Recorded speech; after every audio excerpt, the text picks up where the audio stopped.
నిజామాబాద్ జిల్లా పోచంపాడులో నిర్మిస్తున్న లక్ష్మీ ఎత్తిపోతల జలాల్పూర్ ఎత్తిపోతల పథకాన్ని సందర్శించారు కాంగ్రెస్ నేతలు.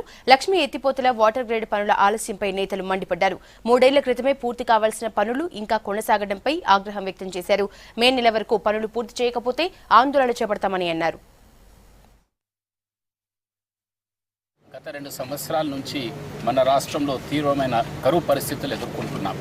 2014-2015 2 సంవత్సరాలు కూడా వర్షాలు లేక రైతులు 1 కాదు 2 కాదు 3 కాదు 4 పంటలు నష్టపోయారు. 1996 పరిస్థితి ఏదైతే ఆ 7-8 ఏళ్ళు తీవ్రమైన కరువు వచ్చిన తర్వాత ఎట్లయితే దుబాయ్కి మస్కట్కి వలసలు పోయారో ఆ వాతావరణం ఇప్పుడు ఏర్పడింది.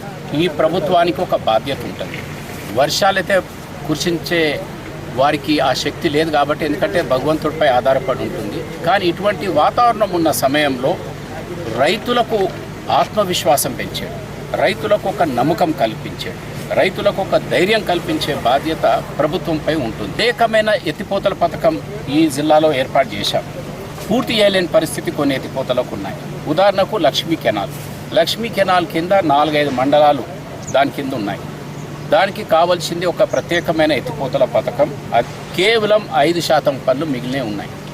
ఈ 5% పనులు పూర్తి చేయడానికి గత 3-4 సంవత్సరాల నుంచి ఇబ్బంది పడుతున్నారు.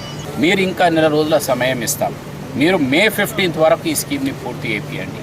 లేని పరిస్థితుల్లో మళ్ళీ ఎన్ని సంవత్సరాలు అవుతుందో అనే భయం రైతులలో ఉంది. కాబట్టి ఆ తర్వాత పెద్ద ఆందోళనకు రైతులు దిగే పరిస్థితి